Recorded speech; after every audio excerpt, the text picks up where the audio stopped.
Okay, so good day everyone. So our topic for today is structural damage caused by cargo transfer, corrosion, and severe weather condition. So as a future deck officers, mahalagang maintindihan natin kung paano nasisira yung structure ng barko at lalo kung during cargo operations at habang nasa voyage tayo. So because if the ship's structure is compromised, no, it can affect the seaworthiness, safety of the crew, and the safety of the cargo. So for our learning objectives for today is under the learning objectives 2.2, which is to describe the precautions needed to avoid structural damage resulting from cargo transfer and corrosion and severe weather conditions. So in a simple terms, pag-aaralan natin kung paano ang mga causes ng structural damage at paano ito maiiwasan on board the ship. So first, risk of structural damage during the cargo operation. So ships, especially bulk cargo, face structural damage risk during cargo operations. So because of the design of the cargo holds, heavy equipment such as the grabs are used to during the loading and discharge operations. For example, no, uh, nagdi-discharge tayo ng coal gamit yung grab crane, no? Yung just for example, on the Foro, no, meron tayong crane diyan, yung grab crane. Kapag mali yung paggalaw ng grab crane kasi of course our vessel is underway, no? Tumatakbo yung vessel. Then mali yung paggamit ng grab crane, tapos yung grab operator, natama niya yung grab crane sa hatch coaming ng barko, puwedeng magkaroon tayo ng dent 'no, parang sa sasakyan 'no, kapag yung sasakyan natin natamaan ng, or nabangga natin, magkakaroon ng dent yung sasakyan or damage yung structural damage ng barko or ng sasakyan natin. So doon nagsisimula yung, corrosion 'no, sa structural damage. So we have different types of the grab damage. So grab damage in the holds can be classified into three categories. So first, damage to ladders during the digging 'no. Second, damage to the frames and the hopper side. So habang bumababa yung cargo level 'no, nakita niyo diyan sa, second damage, and for the third damage to the tank top, kapag konti na lang yung, laman ng cargo. So example, kapag nagdi-discharge ng iron ore, sa last stage wala ng cargo caution 'no, yung ilalim na barko. Kapag bumagsak yung grab doon sa pinakailalim sa steel tank top 'no, puwedeng magkaroon ng dent yung or magkaroon ng puncture yung vessel natin kasi wala ng caution yung pinakailalim niya, eh. So tendency kapag hindi gano'n ka, ah, equipped yung crane operator natin, tendency puwede niyang ma-damage yung pinaka, steel tank top.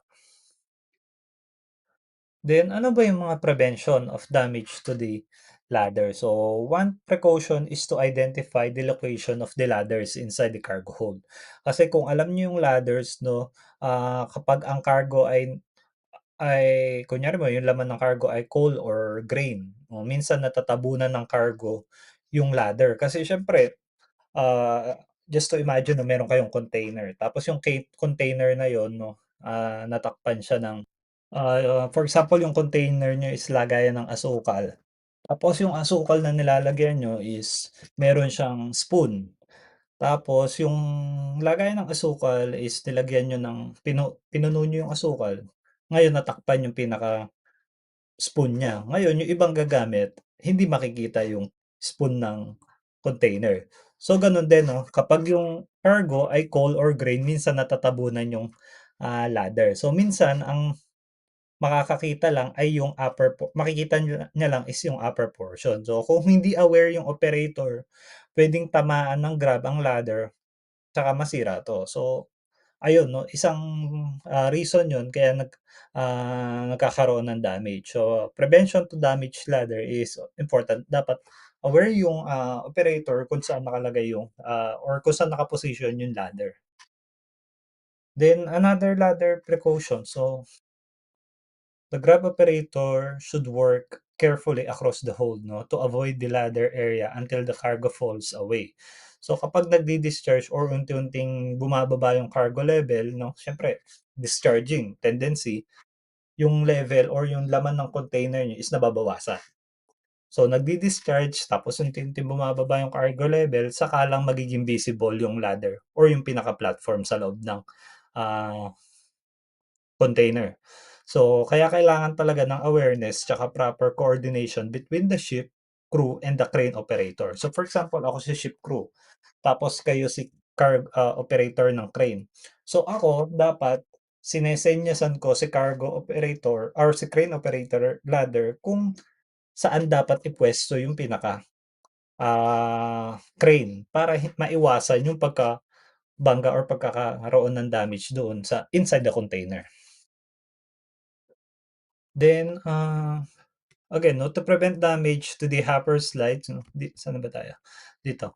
So, for preventing the damage to the hopper and the frames 'no. Pagdating naman sa hopper and frames 'no, to prevent damage the sides and the frames, the grabber or the grab should be used evenly across the cargo hold. So for example, kung yung isang side lang lagi yung naghuhukay ng grab operator, magkakaroon ng steep cargo bank at the wings of the hold. So dapat hindi lang sa isang side ah, nagha-half or naggra-grab yung isang operator dapat between the sides para magkaroon ng even portion do'n sa loob ng container. So, kung isang side lang yun magkakaroon ng hukay na malalim na gawa ng grab operator. So, ang tawag natin do'n ay steep cargo bank sa loob ng hold. So, kapag nag-swing yung grab pabalik tapos puwedeng tumama ito sa ship's frame, then magkakaroon tayo ng structural damage kasi, ah siyempre isang side lang yung nahukay niyo. So, ayun dapat yung iwasan. So, dapat evenly kapag kukuha kayo ng or gagamit ng grab operate, gagamit ng, crane 'no.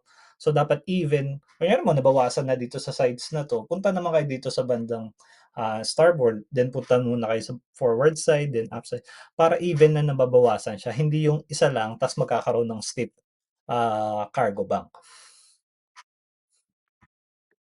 Then additional hopper precautions 'no, if the grab must always remain straight parallel lang to the ship's sides, operator must avoid the landing of the grab and exposed to the steel frame. So, near bulkheads, kung mali yung pagkakaposisyon ng grab tapos tumama siya sa corner dito sa hopper bank, puwedeng magkaroon ng heavy dent or magkaroon ng puncture yung ating tank plating. So, ayun yung iniiwasan kasi once na magkaroon ng, dent or magkaroon ng puncture yung tank plating natin, lahat ng cargo na ilalagay natin diyan since it is being corroded 'no, puwedeng magkaroon ng, contamination. Kasi siyempre parang sa ano kapag umiinom kayo sa Hydro Flask, 'di ba made of metal siya or kahit anong flask na made up of metal. Kapag nagkaroon siya ng dent 'no, do you think it is still safe na gawin siyang container ng tubig niyo, knowingly na meron na siyang dent at yung dent na yun puwedeng mag-cause ng, ah, corrosion sa loob ng, iniinuman niyong tubig. Hindi niyo siya napapansin ngayon but, over time lumalaki yung dent na yun, then kayo umiinom kayo ng may, kalawang. So ayun yung tinatawag na dent or puncture pagdating sa, barko na iniiwasan natin kasi it can damage the cargo na ilalagay niyo and it can puwedeng masira yung transporting of goods na tinatawag natin.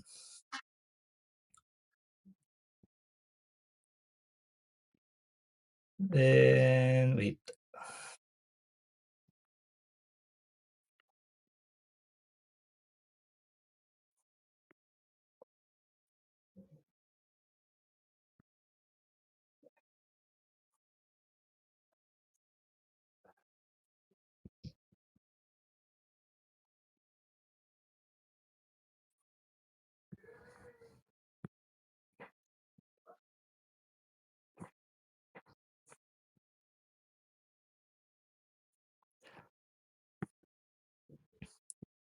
So on reporting naman sa structural damage 'no, if a structural damage occurs 'no, it must immediately be reported to the master. So kung kayo, kunyari mo between you ikaw yung crew na nagsa-sign signal doon sa crane operator, then pareho kayong liable sa nangyari na nagkaroon ng structural damage.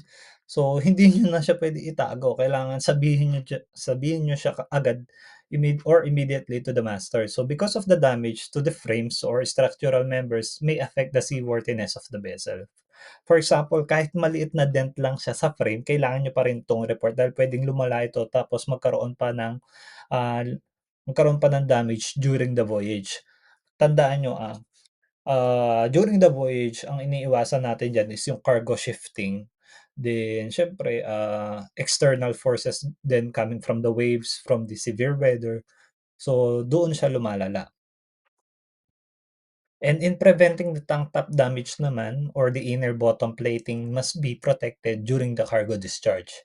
Bakit 'no? The grab should always be lowered slowly and carefully. So, for example, kung magdi-discharge kayo ng nickel or iron ore 'no, mabigat talaga kasi yung cargo kasi nickel siya tsaka iron ore 'no. Kapag binagsak ng operator ang grab sa bear or sa steel puwedeng mabutas siya kasi sobrang bigat niya 'no. So, puwede mabutas niya yung steel tank top. O kaya dapat yung crane operator tsaka yung the man who is, signaling to the crane operator is talagang well communicated 'no, meron silang radio or, isa lang yung nagsa-sign kasi puwedeng magkaroon ng confusion between the operator of the, ah, crane tapos kung lahat kayo na nandoon sa baba na crew nagsa-sign hindi niya alam kung sino yung pakikinggan niya. Then, protection of the deck fittings. So, deck fittings and equipment must be also protected during cargo operations. Why? Before moving the crane or unloader, the operator must ensure that the grab is clear of the deck equipment. No, example, kung hindi ito na-check, no, pwedeng tamaan ng grab ang mast, no, or the antenna, or yung deck machinery na pwedeng magkaroon ng damage sa barko. So, dapat, lagi iche-check ni crane operator or kung sino may ah, ha-hand signaling dapat, ah, alam niya na clear from the obstruction yung paggamit ng crane. Then for our structural problems due to corrosion 'no, because it is a major cause of structural damage is corrosion. 'Di ba sabi ko nga once na nagkaroon ng dent or nagkaroon ng puncture yung barko, dun nagsisimula yung corrosion. So ships are built mainly of steel which reacts with water and oxygen to form rust 'no, and mas lalo siyang mabilis magkaroon or ma-corrode dahil yung ships ay nandoon sa hindi lang basta tubig, yung tubig ay merong salt or seawater. So over time 'no, corrosion weakens the structure of the vessel. Kaya nga nandiyan tayong mga crew member on board, we are the one who is, maintaining the vessel and protecting the vessel from corrosion.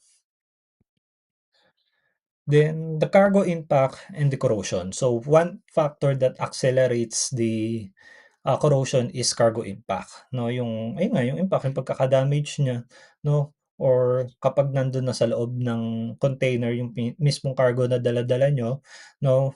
Example, kapag naglo-load ng iron ore yung kaninang example 'no, iron ore pallets 'no, kapag masyadong mataas yung drop ng cargo, then bumagsak siya kapag mataas yung pagkaka-drop, then yung conveyor chute 'no, masisira yung protective or yung coating. Tendency kapag na-expose yung steel sa moisture magkakaroon ng corrosion. Tapos yang corrosion na yan, nandiyan for example diyan sa photo, kapag lumala yan, it weakens the steel 'no. Kapag humina yung steel, tendency mas rurupok yung steel, magkakaroon butas yung barko niyo. So, sabi nga natin 'no, corrosive 'no, some bulk cargos are naturally corrosive. For example, freshly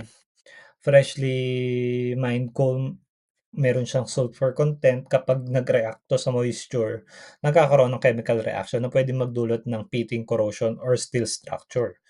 Then sabi ko nga kanina ang vessel ay nandun sa seawater. So if seawater usually occurs in the ballast tank because ballast tanks are frequently filled with seawater. You are aware naman na yung ballast tank ginagamit natin siya for trim and stability ng vessel 'no, para kung hindi man loaded yung barko niyo, if you are a ballast 'no, lalagyan natin ng kung 'pag sinabing hindi loaded, walang laman yung barko niyo, tapos magvo-voyage kayo across the Pacific, tendency magalaw siya. Para maiwasang maging magalaw yung vessel niyo, hindi magkaroon ng, rolling yung vessel, lalagyan niyo siya ng seawater. So, for the ballast water 'no, ah, na-filled siya, nalagyan siya because ballast water are frequently filled with seawater, though the steel structure is exposed to seawater. Then because of the tanks are frequently filled with seawater 'no, to reduce this, ships are sacrificial anodes. So these anodes are corroded first before the steel does. Then kapag naman nakain na siya ng ano, ng, corrosion, naging, corroded na siya totally, it weakens the metal. Then ang tawag natin dun ay metal fatigue, no, weakening of the metal. Metal fatigue happens when the steel, structures experience repeated stress cycles. For example, kapag yung barko ay nasa rough weather or rough seas, tapos paulit-ulit na nangyayari yung hugging or sagging, over time, no, this repeated stress can cause the cracks of the welded joints. Tendency kapag nagkaroon ng crack 'no, ang vessel, the structure they can must be repaired immediately. Kasi kapag hindi niyo siya na-repair, a temporary measure is drilling. So, a crack arrest fault to prevent the crack from spreading, but permanent, repair must be done after the inspection by classification societies. For our operational, factors na kailangang gawin is factors can also weaken the ship structures. Cargo like iron ore 'no, is very dense, matigas siya 'no, which creates high stress on the cargo hold structure. So another example is cargo liquefaction. So such as the nickel ore kapag naging wet ang cargo puwedeng gumalaw or puwedeng mag-liquid inside the cargo hold. Katulad nung nangyari doon sa Devon Bay 'no, nagkaroon ng cargo liquefaction. Tendency lumubog yung barko kasi yung, ah cargo na dala-dala nila is dense tapos, ah, kapag naging wet yung cargo na yun puwedeng gumalaw at maging liquid inside the cargo hold tapos hindi nila na-control yung stability ng vessel kaya lumubog. So that is the, nangyari doon sa Devon Bay. Then pagdating sa ating structural damage due to the severe weather, 'no, finally severe weather can cause, structural damage. Sabi ko nga wala pa ngang ano, ah, severe weather, nandun pa lang kayo sa rough seas is can cause a damage to the structure of the vessel. Kasi tandaan niyo nandiyan yung waves, then, again, yung mga force majeure natin na hindi natin inaasahan 'no, like the heavy seas and strong winds can cause cargo shifting and wave impacts 'no. Kapag malakas yung rolling ng barko during the storm, puwedeng mag-shift yung laman 'no, for example yung grain or yung coal sa isang side. Then uneven weight 'no, kunyari mo nag-shift siya, lumipat siya sa kabilang side ng vessel niyo, uneven weight can put, excessive stress on the vessel's structure or can even more damage or dent the vessel. So to summarize our topic for today